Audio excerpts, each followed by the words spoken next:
हिमांशी राठौर और आप देख रही हैं नेक्स्ट 9 न्यूज।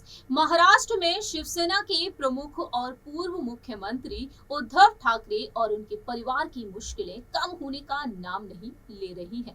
जहां एक तरफ अपनी सत्ता को गवा चुके हैं उद्धव ठाकरे, वहीं दूसरी ही तरफ जिन विधायकों ने उनके साथ बगावत की, वह विधायक उन्हें तमाम बड़ी चुनौतियां देते हुए भी दिखाई दे रहे हैं। जी हाँ, हम बात कर रहे हैं मौजूदा मुख्यमंत्री एकनाथ शिंदे और उनके गुट के साथ साथ यहाँ पर भारतीय जनता पार्टी के बारे में। लेकिन ऐसे में यहाँ पर ठाकरे परिवार की मुश्किलें कई हद तक बढ़ती हुई दिखाई दे रही हैं। बीते कुछ महीनों पहले ठाकरे परिवार के बेहद करीबी नेता और सांसद संजय राउत को मनी लॉन्ड्रिंग के मामले में गिरफ्तार किया गया, लेकिन अब गिरफ्तारी की तलवार कहीं ना कहीं ठाकरे परिवार के कई सदस्यों पर लटकती हुई दिखाई दे रही है। ऐसा हम क्यों कह रहे हैं? दरअसल आपको बता दें कि बीते कल ही बेहद बड़ी खबर सामने आई और यहाँ पर अब ठाकरे परिवार बेहद बड़ी मुश्किल में फंसता हुआ दिखाई दे रहा है। दरअसल आपको बताते चलें कि हाल ही में महाराष्ट्र में सियासी उठापटक के बीच उद्धव ठाकरे के परिवार की मुश्किलें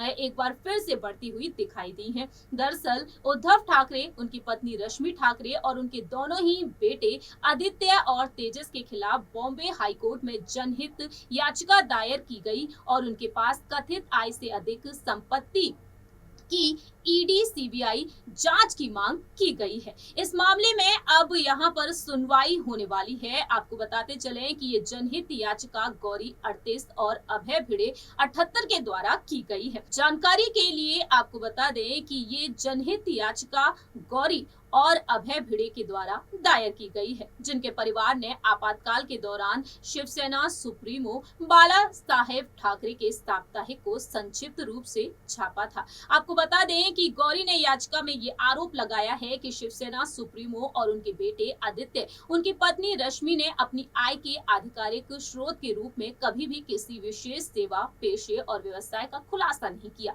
फिर भी उनके पास मुंबई, रायगढ़ जिले में संपत्ति है जो अरबों में हो सकती है। याचिका में ये आरोप लगाया गया है कि ठाकरे ने अवैध रूप से धन इकट्ठा किया है। वहीं केंद्रीय जांच एजेंसियों के द्वारा उनके सहयोगियों पर अब छापे से ये स्पष्ट हो जाता है कि कहीं ना कहीं उनके पास आय से अधिक संपत्ति का मामला बन रहा है। इस तरीके से देखा जाए तो यहाँ पर न सिर्फ उद्धव की मुश्किलें बढ़ चुकी हैं, बल्कि उनकी पत्नी रश्मि ठाकरे और दोनों ही बेटों की मुश्किलें भी बढ़ती हुई दिखाई दे रही हैं।